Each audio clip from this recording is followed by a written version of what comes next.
Chapter 7. Who's there? Johann hesitated to enter the hall and looked around. There was no point in going inside, as he was bound to receive nothing but the disapproving gazes of his stepbrother and stepmother if he did. Fortunately, Johann had his other foolish stepbrothers. He spoke mockingly to them. Do you guys even know who came? What? Who doesn't know that Sir Karamaf has arrived, you rascal? Are you looking for a fight? When alone, Johann doesn't argue, but when the three brothers are together, they seem to gain courage. Fern, Jan, and Marcel, the three brothers who share the same mother, hurled insults at Johann. You can't even talk back to Sir Karamaf. Johann pondered for a moment. A knight as famous as Karamaf must have solid connections. But would he view Johann favorably? Meanwhile, a cold conversation ensued inside. Johann, along with his brothers, eavesdropped at the door. Insane. Approaching him means death. Johann decisively gave up. Sir Karamaf was terribly cold, perhaps having been extorted by Sir Jessen. Amazing. That's a real knight. Right. Idiots. Johann shook his head. These fools forgot whom Sir Karamaf was angry with. What are you doing there? A young, armed elf knight from the other end of the corridor sharply questioned. Judging by the youthful face, he was clearly a squire, around Johann's age or slightly younger. A noble knight from Erland's kingdom? Sir Karamaf's offspring. If not Karamaf's squire, he had no reason to be here. Johann quickly recognized him and decided to leave. You, the son of Sir Jessen? And if I am? I am Yane Roftain, a noble offspring of Sir Karamaf and future knight of the Roftain family. I am Johann Eitz. Not exactly a knight to inherit a family. Yane stared intently at Johann, as if assessing his abilities. Johann's appearance seemed to provoke a knight's challenge. It's hard to determine an elf's gender. Elves are mostly beautiful, making it hard to distinguish between male and female. Plus, Yane had a thin voice and delicate features. Johann's half-brother chimed in. I am Fern Eitz. I wasn't asking you. I heard there are no decent knights among Sir Jessen's sons, but now it seems otherwise. Care for a duel? I'd rather not. Johann waved his hand, turning away to avoid trouble. Then Yane forcefully grabbed his hand. I haven't finished. Why refuse a knight's rightful request? Despite his boyish face, Yane's hand was hard and strong. Johann internally scoffed. Even after being born and living long in this world, he couldn't fully adapt to such a mindset. Nobles born and raised as knights naturally thought this way. For honorable knights, crossing swords was a matter of course. Of course, for Johann, it was a pointless endeavor with no benefit. Even if he defeated Yane, Karamaf wouldn't introduce Johann anywhere. Not in the mood. Not in the mood. Why? Is something wrong? Are you hurt? At my heart. Your heart, are you mocking me? Yane's face scrunched up, and his grip tightened. But it was like boasting of strength in front of an elephant.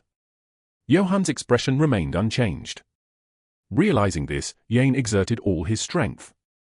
Though still a squire, he was already a knight in all but name. She had trained as a knight for nearly a decade, and with a weapon, he could kill a dozen soldiers. His strength was unbelievable for his small stature. If another half-brother had held his hand, their bones would have broken. Yane's face started to show shock. Johann had begun to exert his strength. Trained under Sir Karamaf, Yane had never been defeated in strength. Though small in stature, his strength was innate. The other three half-brothers shouted. What are you doing, Johann? To Sir Karamaf's protégé. Have I won? Not yet. Yane exerted her utmost strength, but it was no match. Legendary giant-like strength. Yane thought so inwardly. She couldn't believe one of Sir Jessen's sons possessed such monstrous strength. Johann could have let go but maintained his grip until he surrendered. He knew from experience that people in this world would draw their swords if not defeated outright. If Sir Karamaf heard his protégé's hand bones were crushed, he wouldn't stay quiet. It was dirty and low, but he had to endure. I lost. Right. It was a good fight. I'm glad to have battled a noble knight, Yane Roftain. What good fight are you talking about? Yane, rubbing his hand, glared at Johann. It must have hurt quite a bit. Sorry, but I haven't been properly trained as a knight. A fair fight would be difficult. Is that so? My apologies. Yane said, surprised. Not all children of knights were trained as knights.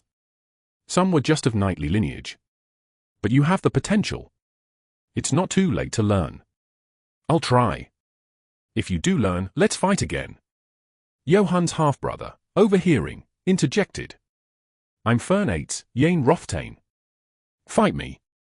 You're too weak. Train more before you come. Yane was a well-taught apprentice knight. He didn't show resentment after losing a fight he had initiated himself. Although it was a knight's rule to behave so, not everyone in the world followed rules.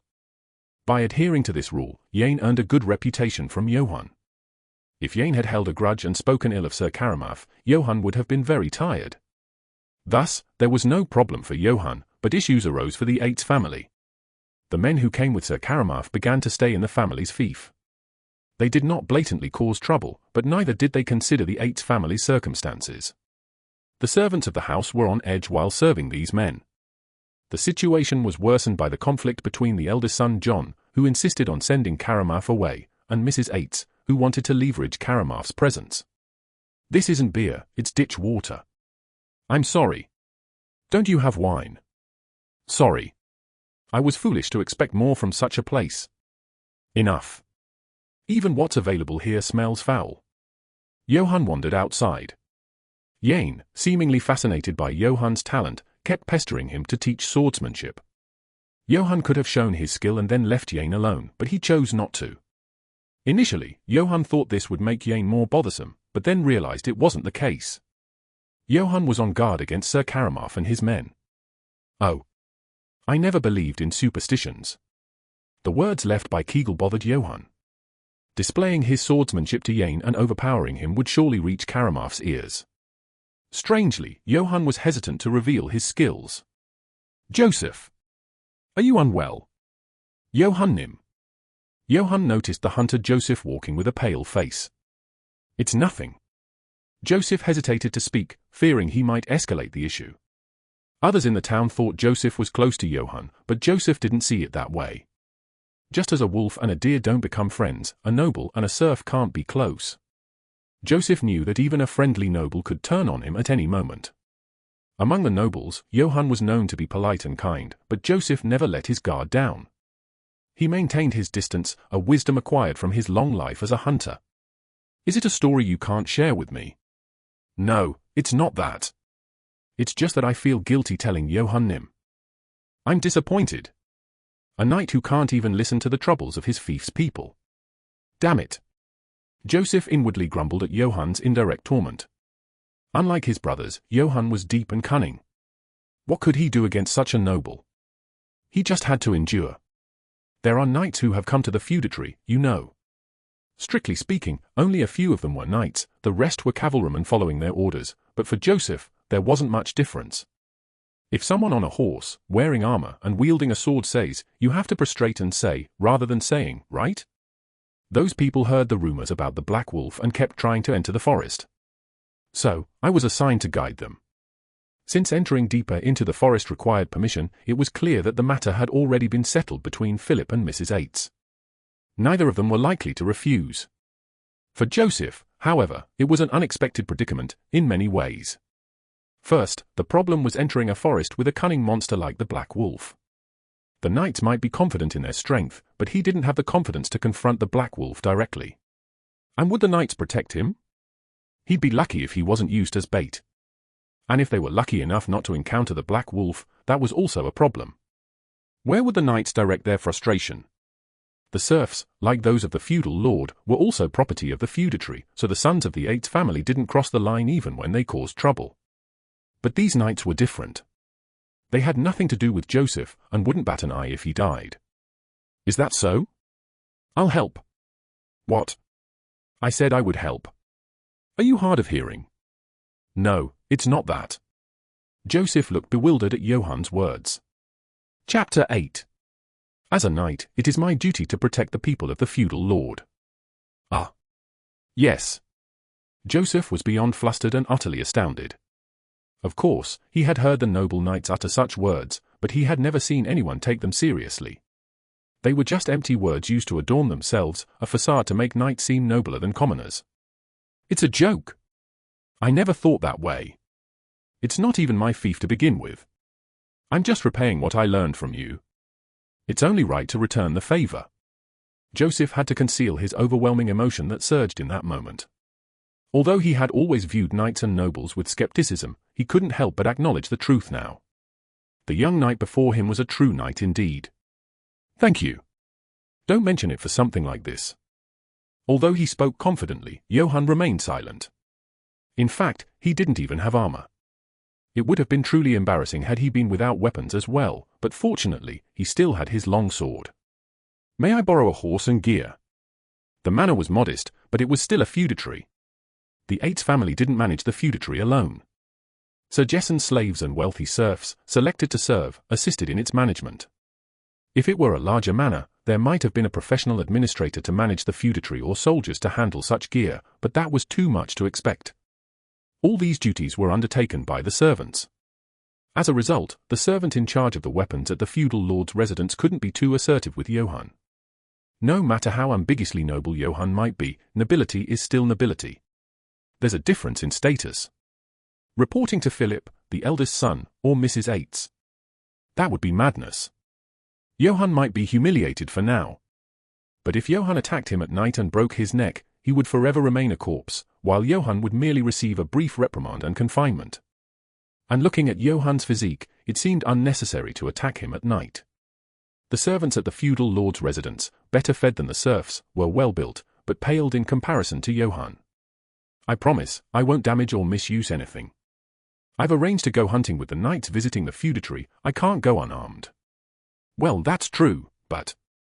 The servant sighed and nodded. There was no point in upsetting Johann by refusing needlessly. Please be careful with it. Please. I understand. I understand. Johann's voice was so earnest that he had no choice but to nod in agreement. Sir Jessen, while indifferent to many things, cared about the weapons in the feudal lord's residence. The poor feudatory had invested almost all its money in these arms. And the gear was expendable. Without ongoing maintenance and care, it easily deteriorated. If the gear was damaged upon return, Sir Jessen's fury would be unleashed on the servant. Don't worry, I'm not like Fern or John. At Johann's words, the servant's face relaxed slightly. Unlike his other brothers who frequently bothered the servants with requests, Johann was relatively kind to them. Yes, Johannim is quite different from the two. With the servant's help, Johann donned his armor.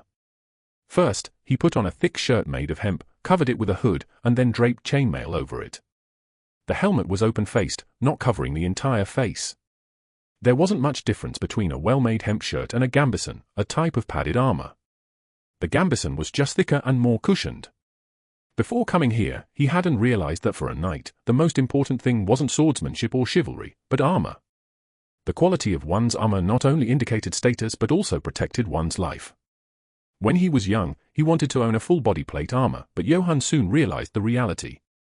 Here, plate armors were much more precious than on Earth. They were masterpieces exclusively made by dwarven artisans using steel and rare metals. Only knights with fame in the kingdom could afford them. It was a world where a joke about a single armor being worth an entire castle made sense. Typically, knights wore a gambeson, a thick cloth or leather armor, and then put on chainmail over it, finishing with a surcoat as an outer garment. Even this was an excellent armament, far superior to that of ordinary soldiers. Wealthy knights either layered chainmail, added hard metal plates over it, or wore scale armor instead. Scale armor, made by attaching individual metal scales, was more expensive but much sturdier than chainmail. If a knight killed a monster, making high-quality leather armor from its hide was a good choice. The hide of a monster was much tougher, stronger, and more durable than regular leather. If it had any special properties, the price could skyrocket. Of course, none of this applied to Johann. He had neither the money nor special hides.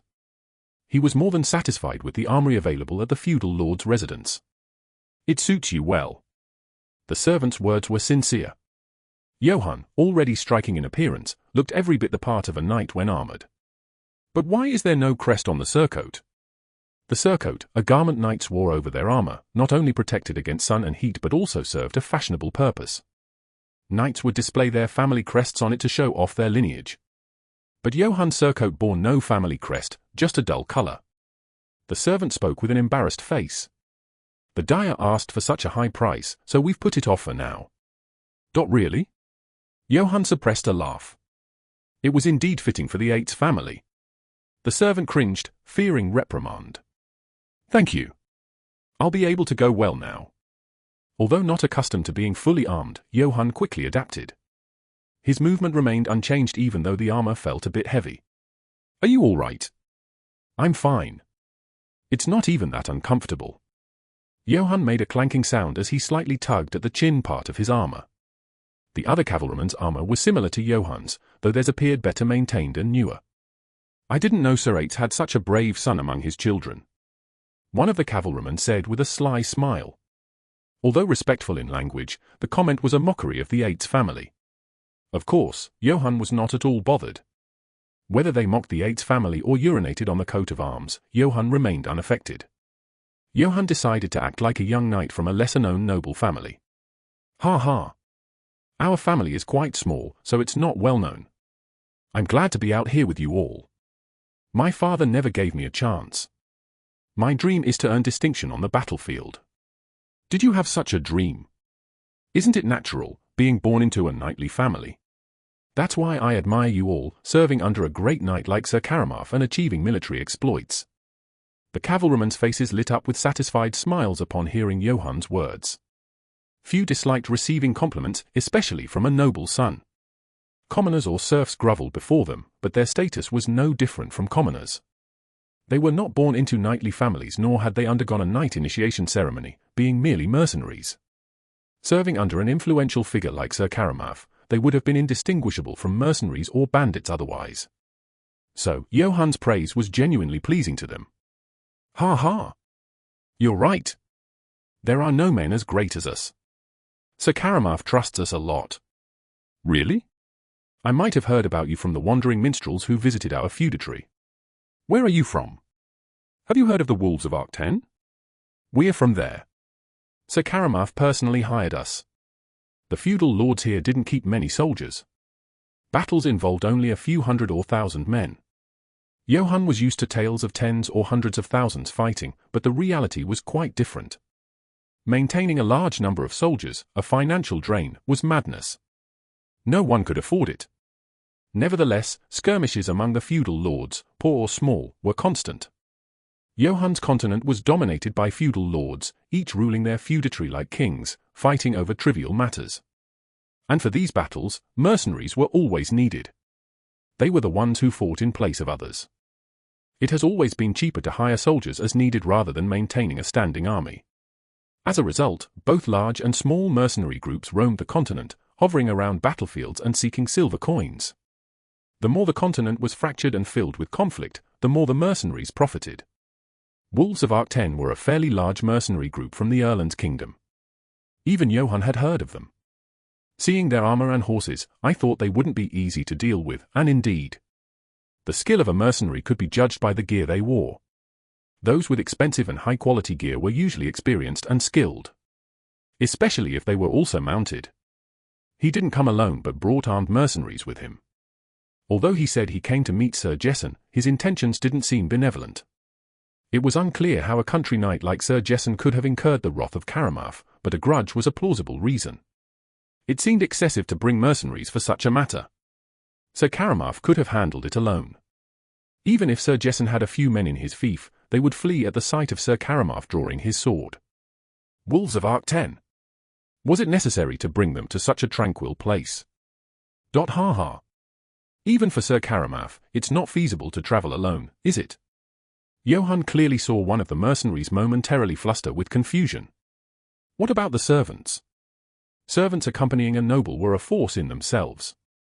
Arming people made them soldiers. Even some basic training could make them better than a mediocre mercenary. How can servants chase away rogues? This is something we should handle. Besides, it would be disrespectful to have Sir Karamaf personally wield a sword against mere rogues. That's why we accompanied him. As they spoke, the group gradually moved deeper into the forest. The path narrowed between densely packed trees. Joseph the hunter led the party at the forefront. Chapter 9. How much further do we have to go? It seems like it'll take all day. We need to go deeper to find a place where it might appear. Joseph spoke calmly. Fortunately, it was Johann who was behind him. If it had been just mercenaries, they would have prostrated themselves. How do you know that? Monsters tend to occupy a wide territory.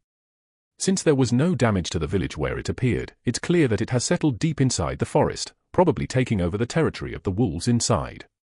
Monsters behave differently from ordinary animals, not hesitating to attack and consume their kind. If black wolves hadn't come down to the village, the only place left was deeper inside. This is incredibly boring. Are there any deer? It would be nice if there were deer. Deer were the preferred prey of nobles. Mercenaries didn't often have the opportunity to hunt in noble territories, so it wasn't easy for them to catch any. Hey, gamekeeper! Are you really doing this properly? Well, maybe try using some bait. Sometimes, gamekeepers in noble hunting grounds would also scatter bait. When they spread the bait, the animals in the hunting grounds would come to eat, and it became a habit for them. By instilling this habit, it was easier to locate the animals when the nobles came to hunt later without having to do much else. However, that was a luxury, and the Yates family didn't do such things. From Sir Jesson onwards, they hardly hunted and preferred to wander outside. Why bother with such things? Joseph's hunting was more about tracking and patiently waiting. Monsters won't need to do that. They'll attack at the mere sight. TSK. The mercenary, clearly dissatisfied with Joseph's response, tapped his sword hilt. Without Johann, he might have struck a blow. Being with Sir Karamaf didn't mean expecting chivalry from mercenaries. They were often rough and barbaric. The saying wasn't for nothing. Without Sir Karamaf, it wasn't strange for them to lose their temper. Joseph. Is that true? About the monster? Probably. Monsters were several times more fierce and savage than ordinary beasts.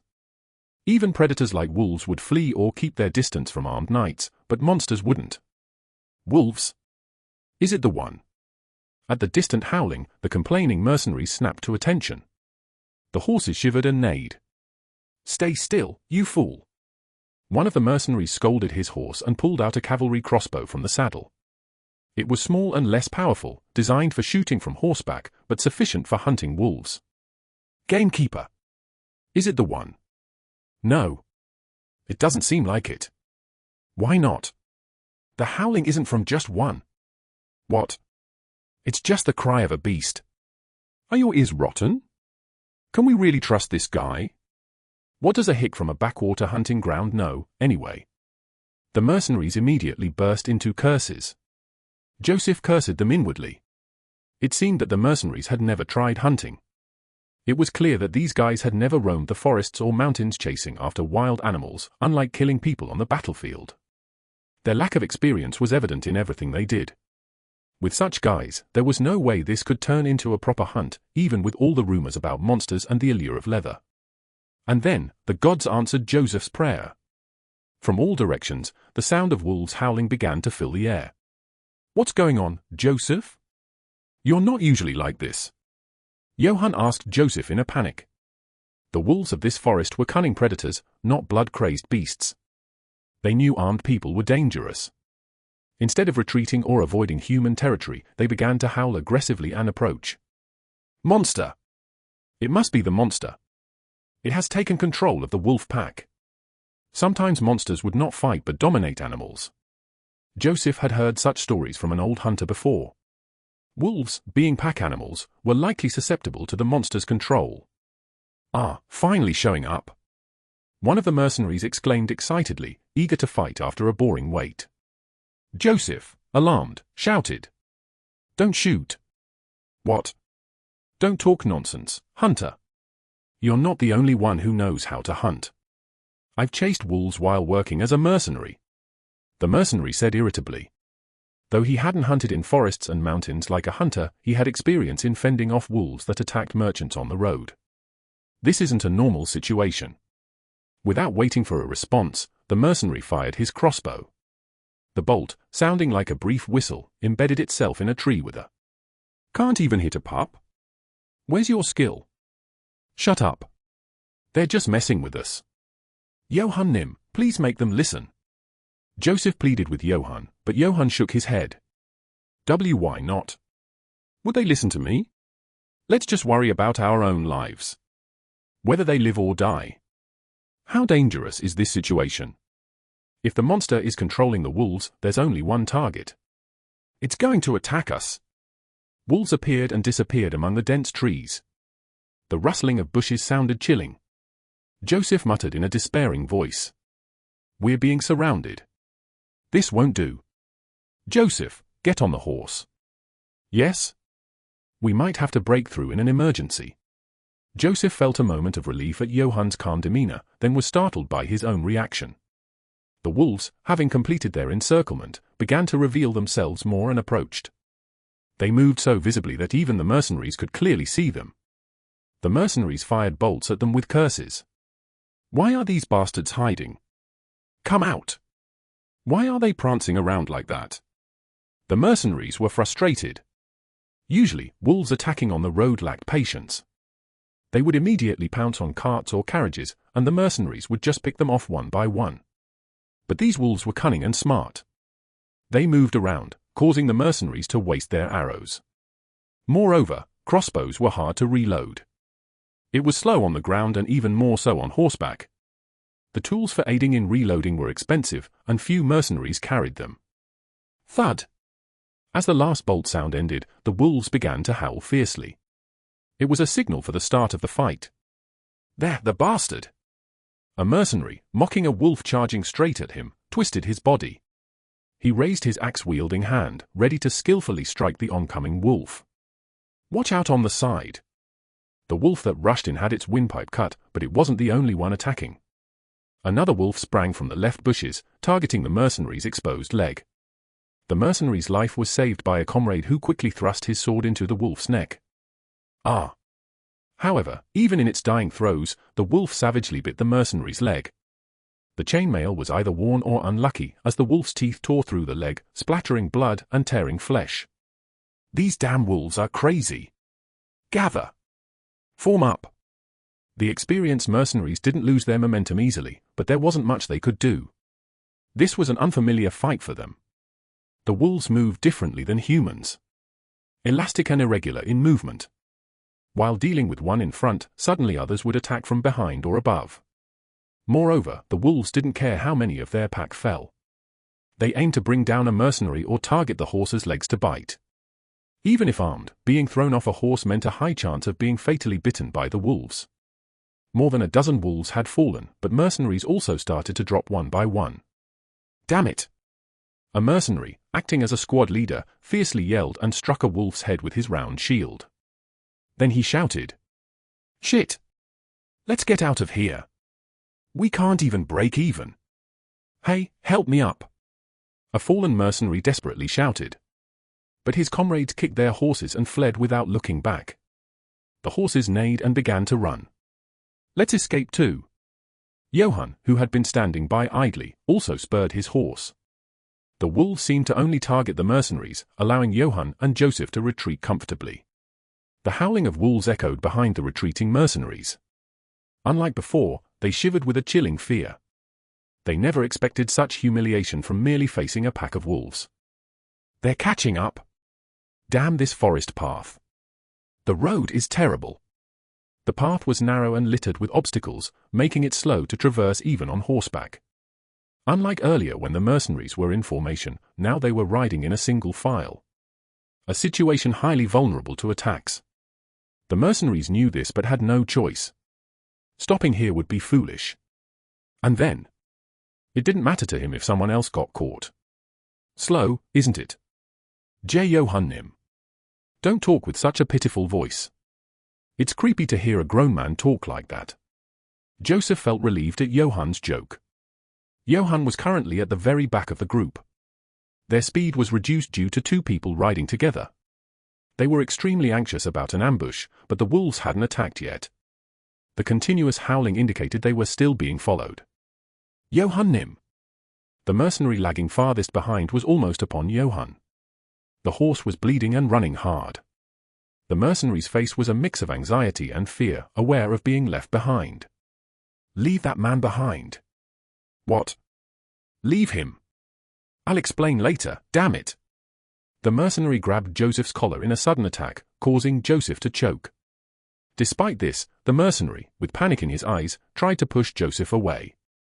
Johannim. Ah, I see. To feed the wolves. Yes. You're quick. Why bother when there's a better target here? With those words, Johan's fist crushed the head of the mercenary. Chapter 10. The mercenary was so taken aback that he couldn't even react. Even if he had known, he wouldn't have been able to respond. Johan's punch was that fast and powerful. There was a sound of a skull being crushed. The mercenary, frothing at the mouth with blood, fell off his horse sideways. After convulsing, he lay limp. It was a clear case of instant death. Johannim. Save your thanks. Johan took Joseph on the horse with him. Even with injuries, it was much better than both riding. Johan felt strange about himself. It was odd to have such leisurely thoughts in such a desperate and dangerous situation. Was his sense of danger broken? Johan didn't feel this as danger. Confidence. The confidence that even if all the wolves here attacked, he could survive, was keeping Johan calm. From behind the galloping horses, there was a sound of something being torn apart. The wolves must be feasting. Thank you. Joseph spoke in a voice still muddled by confusion. He hadn't expected Johan to go to such lengths. I've repaid my debt. Who? You kept me from becoming one of those fools. Johan said, pointing to the mercenaries. Joseph had to suppress the tickle in his throat. Laughing in such a situation would be insane. For dead, 2 injured. Sir Karamaf's face turned cold at the news that half of the personnel he brought along had either died or been injured. The mercenaries couldn't even raise their heads. Injured and killed trying to catch a wolf. Yes. I paid silver to mercenaries, not to assholes. I have nothing to say. Sorry, Karamaf Nim. The mercenaries, covered in blood and with various wounds, hadn't even thought about washing up. They were very afraid of Karamaf. I won't take away the silver. But remember, if things go wrong, even your necks might not be enough to take responsibility. Yes. Thank you for your kindness. The mercenaries shouted loudly. Internally, they were frustrated, but they knew better than to be insolent in front of Karamaf, as many who did lost their heads. To survive long as a mercenary, one had to know whom to pick a fight with. Go and rest. What is it? I came to take care of the knight's armor and weapons as ordered by the master. The servant mumbled timidly. The mercenaries were interested in this. After a fight, armor and weapons needed maintenance. Chainmail had to be rolled in a barrel with sand and vinegar to prevent rust, and longswords needed to be cleaned of blood and flesh and oiled. It was a tedious task, and having someone else do it was preferable. Knights could order their servants or vassals, but they were mercenaries. Then take them. Stupid fool. How would that guy know how to do it? Forget it. We'll do it. The mercenary leader stopped the others. How could they trust the skills of a servant here? Their expensive gear could get damaged, and Karamaf would love to see them fight bare-handed. Go back and wait. Don't wander outside the feudal lord's domain. If you leave without permission again, I'll cut off your ankles. Yes. Thank you for your kindness. The mercenaries shouted once more and were able to leave. Shit. What a disgrace this is. Damn crazy wolves. Go put on some ointment and bandages, you idiots. Even with the forces waiting outside, this small fiefdom is nothing. I don't understand why they're making such a fuss. Honestly, Karamaf alone could kill them all. In that armor, he could kill 100 of these fiefdom men. 100? They'd all run away. The mercenaries chuckled as they walked. This small fiefdom had no significant force. The ill-trained noble sons of the Yates family and their servants were all they had. After the mercenaries left, the servant cautiously moved. He had not immediately come out after leaving but had hidden in a dark corner of the corridor. Well done. Johan praised the servant, who, trembling, still managed a weak smile. He seemed proud of himself, as a devoted person. After the mercenaries returned in disarray from their wolf hunt, Johan said to the frightened servant. Since Sir Karamaf's men were injured, the servant who lent the armor was in trouble too. It wouldn't have been surprising if the other sons or Mrs. Eights punished the servant to save face. Knowing this well, Johann told the servant that he could use his name. After all, worsening relations with the other members of the Eights family wouldn't make a difference. The servant was tearfully moved. The kindness from someone of such higher status felt piercingly sweet. He regretted hesitating when Johann asked to borrow the armor. The servant said resolutely.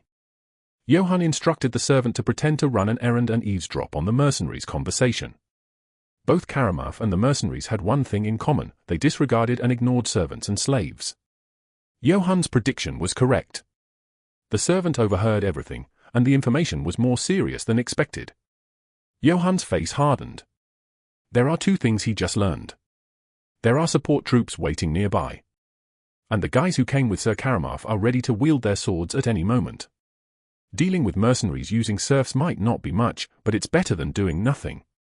Either launching a surprise attack, digging traps, or even preparing for a defensive battle with the help of the feudal lord would be better than doing nothing. Although it pales in comparison to a fortress with walls, the feudal lord's mansion is a sturdy and large building. By arming the servants in the annex and holding out, the mercenaries, lacking siege equipment, will face difficulty. I must keep them in check so they can't do anything foolish until Jessenates arrives. Jessenates, though a country feudal lord, was a seasoned and experienced knight. Once he returns, neither the mercenaries nor Sir Karamaf will be able to act easily. Johann licked his lips and headed towards Mrs. Eights. He didn't want to confront her, but he had no choice. "What nonsense are you talking about?" Mrs. Eights scolded Johann in a sharp voice. The gentle and sweet voice she used when dealing with Sir Karamaf or Jessenates was nowhere to be found. Although Mrs. Eights was not even 10 years older than Johann, she was several times more dreadful and a more dominant figure. This was evident from how she manipulated the Eights fiefdom at such a young age. "Sir Karamaf is plotting a conspiracy?" "Ha! And you overheard this and found out. Are you slandering Sir Karamaf right now?" "Why would I slander Sir Karamaf?" "Well, you followed Sir Karamaf's men on a hunt and returned only with embarrassment. Seems like you have more than enough reason to slander. People tend to see only what they want to see." For Mrs. Eights, who wanted to build connections with Sir Karamaf, the idea that Sir Karamaf could hatch such a conspiracy was unthinkable. Moreover, it was even more preposterous that Johann, who she normally wouldn't even consider, had overheard and brought this news. "Shouldn't we prepare just in case?" "Prepare?" "Yes, we should prepare. Tomorrow, when the day breaks, I will confront you with Sir Karamaf. If you are truly of a knight's lineage, apologize to Sir Karamaf for your rudeness and ask for his forgiveness." Johann inwardly scoffed, seeing through the intent to sell him out to Karamaf and curry favor. "What's the matter?" In the midst of the conversation, Philip Eights, the eldest son of the Eights family, entered the hall. Philip frowned upon seeing Johann and Mrs. Eights talking. It was an unusual pairing to see. "Brother." "About that." Johann placed his last hope in Philip. Although Mrs. Eights was in charge of the feudatory, Philip also had significant authority within it. Being the oldest son and having spent a long time in the fiefdom, he had many followers. However, Philip dismissed it as nonsense. Absurd. Why would Sir Karamaf do such a thing? You must have heard some rumor from wanderers and clowns and brought it here. If you spread such baseless rumors again, I won't forgive you. Unlike Mrs. Eights, Philip did not wish to become close to Sir Karamaf, but he did not believe Johann's words either. Sir Karamaf, not a rogue or rogue leader, had no reason to engage in such antics in a feudatory like this. It didn't make sense. Rather, it seemed more likely that Johann, humiliated in the recent hunt, was jealous of Sir Karamaf and framing him. Believing such words and preparing for a trap or fight was not feasible. It could be perceived as an insult or threat by Sir Karamaf if discovered. And at that moment, Johann made up his mind. Just to escape tonight. He had intended to somehow pick up something valuable in the chaos, but staying longer seemed to risk a worse fate. Stealing too much might indeed provoke a real pursuit, so he planned to take just enough. Of course, there's no moderation in theft. Anyway, facing Sir Karamaf one-on-one for explanations tomorrow was out of the question. Go back and reflect on your actions. From injuring Sir Karamaf's man in the unauthorized hunt to framing him, you have responsibilities to bear. Yes. Johann feigned repentance. Internally, he was already calculating what to steal. It was different to put on armor with the help of a servant in broad daylight and to sneakily put it on at night, muffling the sound. Johann equipped himself using all his senses. He wore a fine, sturdy hemp shirt, covered it with a well-maintained chainmail, donned a surcoat, and finally, took a coat made of Finnish wool. The weather was gradually getting colder. He would need a thick outer garment to wrap around himself. Thanks to what Johann learned from Joseph, he was able to quickly prepare what he needed to leave without hesitation. Unlike the storeroom where the armor was kept, the silver coins would be in the bedroom safe. It was risky to go in and potentially wake someone up, and taking the expensive armor was risky enough, let alone adding silver coins, which could truly prompt a pursuit. Of course, the items he was taking now were enough to infuriate, but considering the family's honor, there was a possibility they would overlook this extent. Chapter 11. Whether to work as a mercenary or go to the city to find work, I wasn't sure yet, but it didn't matter. Starting with nothing, yet for some reason, my heart was racing. Johann realized that he had been waiting for such a moment for a very long time. He had spent more than a decade living like a dead mouse, waiting for the day to leave this cramped fiefdom. Though he was not leaving amidst a warm farewell but sneaking away in the dead of night, it didn't matter. The 8th fiefdom was poor. Taking a set of expensive armor was one thing, but taking a horse as well would really be crossing a line. Moreover, the stable was attached to an outbuilding next to the feudal lord's house where the servants slept, and any mistake could wake them with the sound of a horse. Despite the risk, the temptation of a horse was strong. Having one or not made a tremendous difference. It wasn't just about being fast and convenient. A horse was also a symbol of status. Appearance, skin, accent, demeanor, attitude, clothing, all these things indicated what kind of person one was. A serf, no matter how smart or determined, found it hard to imitate a noble, and vice versa.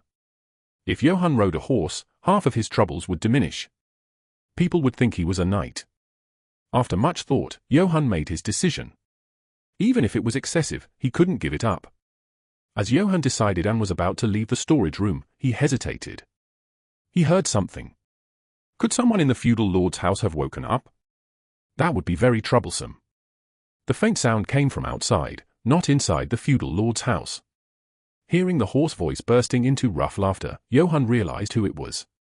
Sir Ates of Jessen had returned.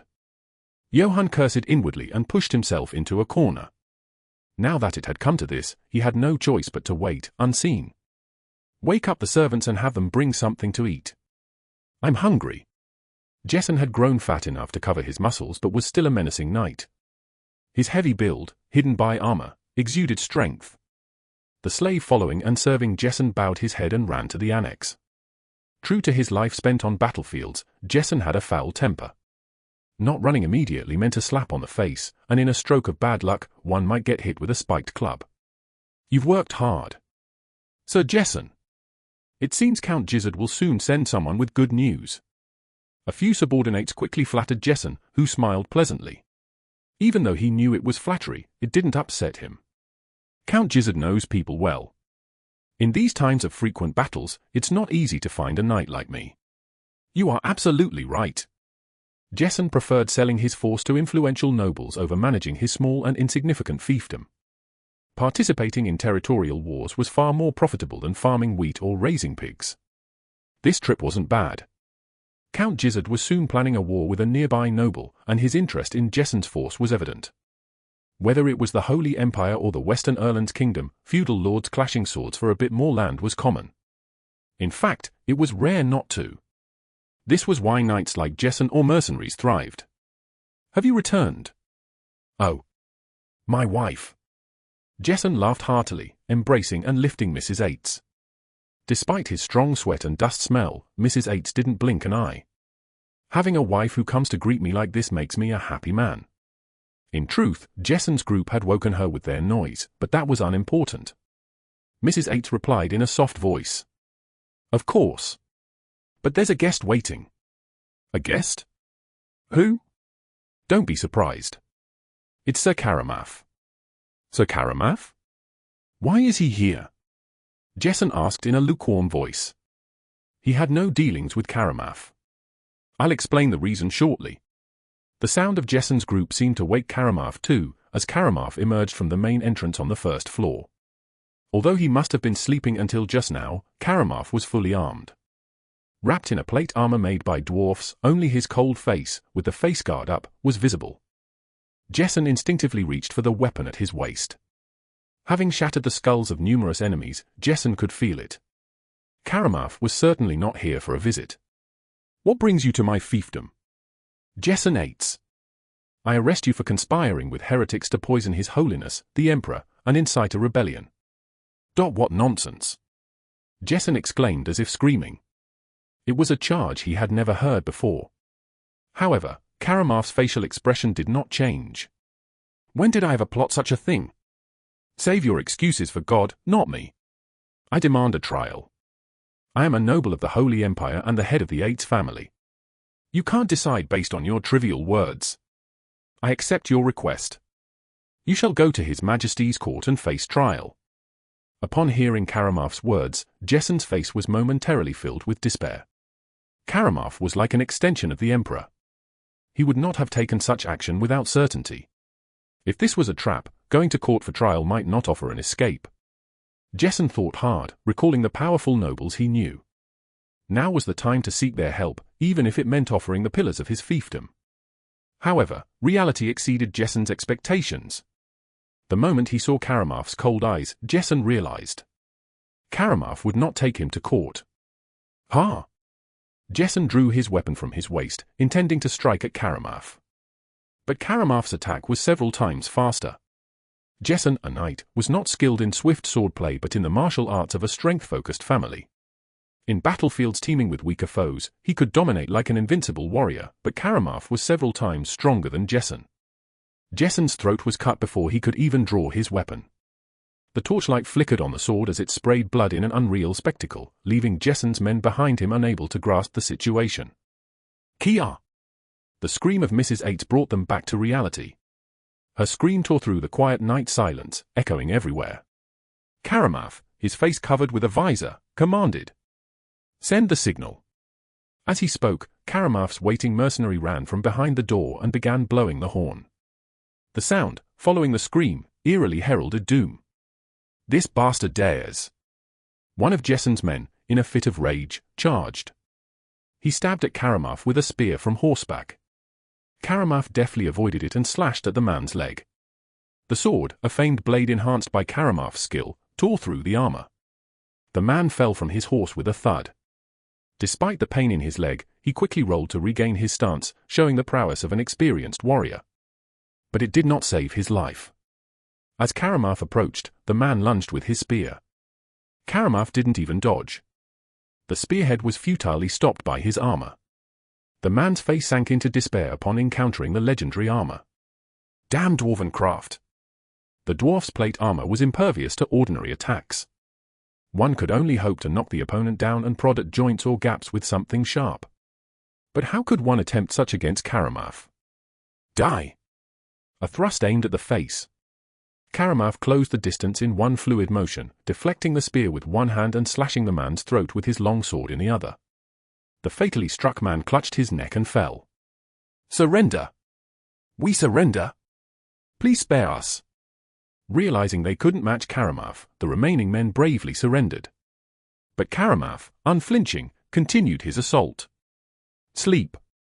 One by one, like a butcher slaughtering sheep, Karamaf massacred Jessen's men. The mercenaries behind him watched with a mix of awe and terror. The Eights family resisted arrest and attacked me. I proceed to subdue. Yes. Sir Jessen was killed before he could be arrested, but the mercenaries, who knew the reason they were here from the start, didn't blink an eye. Yane, who came as a seed of Karamaf, calmly drew his weapon. He didn't understand the situation well, but as a squire, he just followed what the knight said. Surround them. Don't spare anyone related to the family. The still half-asleep men of the Eights family would be confused about what was happening inside the feudal lord's manor. The mercenaries brought by Karamaf drew their weapons and surrounded the vicinity of the feudal lord's manor to prevent any possible escapees. Karamaf had one reason for coming here, to erase the Eights family and send a warning to the disloyal nobles. And the fault of the Eights family was one, they were seen as an easy target. They were weak enough to be trampled, and after being trampled, there were no other noble families to use this as a reason to object, and despite this, the head of the family kept mingling with all sorts of nobles. They were the perfect scapegoats. What is this? God is watching. Sir Karamaf. What are you doing? A blooded Mrs. 8 screamed and questioned. Instead of answering, Karamaf signaled a mercenary. The mercenary raised a crossbow and shot her. Mrs. 8 gasped and fell. Make sure she's dead. Yes. The mercenary licked his lips and cut off Mrs. 8's breath.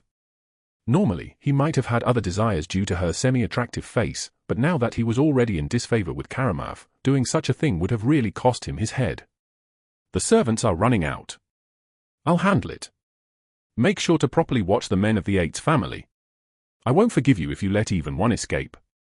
Karamaf turned and walked towards the annex where the servants stayed. It was better to block that side, as the sturdy servants would likely run away better than the 8's family men, who were only strong in appearance. Chapter 12. The mercenaries, after killing the servant who had accompanied Mrs. 8, took their positions near the door and windows. The nobles inside the feudal lord's mansion were poorly trained, likely to foolishly rush out. Why aren't they coming out yet? Could there be an underground passage? Stop talking nonsense. We already checked, there's nothing like that. Should we go in before the main force arrives and finish this? The earlier trumpet signal was meant for the mercenaries camping at a distance. Karamaf preferred certainty. He had prepared dozens of men separately, just in case. These men would completely seize control of the fiefdom and become the pursuit team if any situation arose. Hey! Sir Karamaf ordered us to surround them and prevent their escape. Who said we're not surrounding them? Let's just go in and kill a couple. It's better than waiting for those inside to arm themselves and come to their senses. This suggestion from one of the mercenaries intrigued the others. They had already been paid, but killing more of the 8's family would earn them a bonus. If they went in before the main force arrived, they could monopolize the reward, instead of sharing it with the others. The mercenaries sought permission from Yain, Karamaf's offspring. Yainim, may we go in? Wouldn't it be better to enter with the main force? If we go in with a small group and get ambushed, it would be troublesome. Don't worry. If we get beaten by those nobodies, I'll cut off my own wrist. The mercenaries boasted confidently. They were battle-hardened, unlikely to be defeated by those who were hardly knights of the 8's family. Yain frowned, thinking of Johann. Even without experience, his innate strength and size were formidable weapons. The mercenaries could be caught off guard. However, as the mercenaries suggested, killing the family members before they could arm themselves seemed like a good idea. If they started arming themselves with the armory inside, the casualties would only increase. After all, the death of 1 or 2 mercenaries wouldn't change the situation. Dozens more were on their way. To Yain, the lives of these mercenaries were as insignificant as those of the feudal lord's servants. That was the way of the nobility. These weren't soldiers he had personally raised but hired with money. Whether they succeeded quickly or died trying, it didn't matter. That's what they were paid for. Yain nodded. 3. I permit only 3. The rest must hold their positions. Thank you. The mercenaries excitedly decided who would go. For the 3 chosen, additional silver was almost guaranteed. Johann sighed and closed the wooden window. Jessen didn't come in but kept talking outside, so curious, Johann secretly went upstairs and slightly opened the window, only to find the worst situation unfolding. Sir Karamaf killed Jessen and Mrs. 8, then ordered to kill everyone. The reason behind this was unknown, but one thing was certain. If you stay still, you die. Johann shook his head and let go of his regrets, focusing on the current situation. After blowing the horn, torches flickered in the distance from the darkness. It was clear that the others waiting in ambush were approaching. At a glance, there seemed to be dozens of them. At that moment, Johann gave up on fighting here. Meeting Kegel had boosted his confidence, but he wasn't up to fighting dozens of experienced mercenaries alone. That would be foolhardy. Johann remembered Kegel's teachings. Fleeing when you can't win wasn't shameful. The problem was how and where to escape. The mercenaries looked relaxed but were strategically positioned around the feudal lord's manor, their grip on their weapons showing no complacency. I have to break through after all. Avoiding a fight wasn't an option. Johann needed to find a relatively weaker one, kill them in one strike, and break through. He quickly formed a plan in his mind. Eston, come here. Oh dear. My lord. Your legs are shaking. Can you even swing a sword properly like that? Put some strength into it and swing. All right. The mercenaries laughed mockingly at Fern and John. The half-brothers, too, had awoken to the commotion outside. Unlike Johann, they foolishly rushed towards the stairs and encountered the mercenaries. Maybe they got bored of waiting? That was possible. Johann walked through the corridor towards the stairs. Fern and John collapsed, their legs giving out. A foul smell wafted as their pants got soaked, possibly with urine. The mercenaries climbing the stairs laughed at them, wielding their weapons. For them, nothing was more enjoyable than killing arrogant nobles. "Noble sir, beg for your life. Maybe I'll spare you. Please. I have hidden money. I'll give it to you if you spare me." "Oh? Where is it?" The mercenary seemed intrigued. Hidden noble silver could be worth a lot. "It's..." Fern rolled his eyes. Even without experience, he wasn't a fool. Revealing the location without any promise was idiotic. "Smart kid." "Aya." With a thud, blood splattered from Fern's leg. The mercenary had stabbed him with the tip of his weapon. "Enough, kid. Even if you don't tell us, we can find it. Do you think we haven't robbed nobles' houses before? It's probably hidden behind a wall or under a bed." The mercenary kicked Fern. Fern crawled, trying to escape. The mercenary followed Fern with his eyes and then noticed someone standing in the corridor. Who? One strike. It took only one slash to sever the mercenary's neck. Swoosh! Johann's monstrous strength instantly decapitated an unsuspecting mercenary. A fountain of blood sprayed, drenching Fern's face. What? A mercenary behind him swung his sword in panic. It wasn't a thoughtful action, but one born of experience. Johann charged fiercely. Before the mercenary could fully swing, his sword was struck out of the air. The impact twisted the mercenary's arm backwards, exposing his torso. And then, a deadly strike to the exposed torso. The mercenary who was attacked was the most experienced and well-armored mercenary among the mercenaries who followed Karamaf. He wore a full chainmail and even added a separate metal plate on top of it for a mercenary. However, against Johann's strength, it was meaningless. From the shoulder to the side, the body was nearly split in half, spewing blood and entrails. The mercenary died without a sound. The last remaining mercenary panicked and tried to call for help outside. Damn it! There's a monster here. Once Johann saw blood, he didn't stop. His long sword gleamed as it pierced the mercenary's neck. The mercenary gasped for air and then knelt. Johann looked at his old longsword, now filthy with blood and entrails, worrying more about its durability than the dirt. He felt he had used too much strength in his last swing. You. John and Fern pointed at Johann, speechless from shock at what had just happened. You killed Sir Karamaf's men. How will you handle the aftermath? You're talking nonsense at a time like this? Idiots. Look outside. Karamaf has unleashed mercenaries to kill us. Only then did they come to their senses. Where's your brother? Waiting in the bedroom. But why did you save us? Fern asked, puzzled.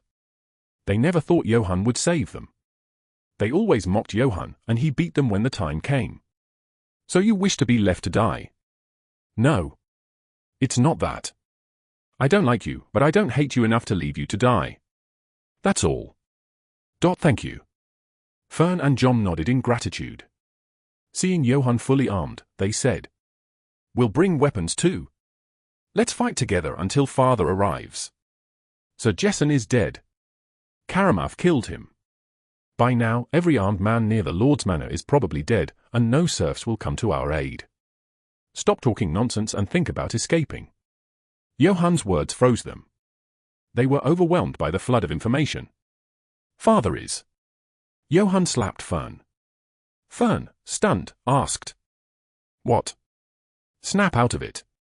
You could have just said it, no need to hit. I don't have time to coddle you.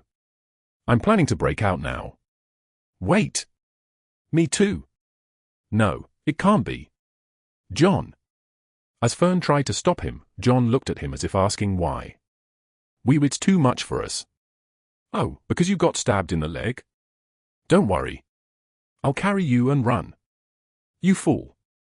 It's too much for your skills. Johann scolded John. It was literal. How could he think of breaking through with skills that couldn't even handle a single mercenary? John couldn't retort and just blushed. But brother, if we keep staying here, really? That's true. Fern licked his dry lips with his tongue, unsure of what to do. Johann picked up a long sword from the mercenaries and said, "There is one way." What is it?" "Set a fire." The mercenaries initially thought they were seeing things wrong. Flames began to burst from the windows of the feudal lord's residence. This is crazy. Which bastard set the fire? Are they insane? Karamov had strictly forbidden setting fires for the purpose of identification. Moreover, there were things to loot inside, so no mercenary would be foolish enough to start a fire. It's definitely the guys who went in. These idiots must have messed up something and started the fire during the fight. These be *stards if they come out, I'll kill them. The mercenaries cursed their colleagues who had entered first. They never imagined that the Yates family would set the fire. What kind of madman would set fire to their own location?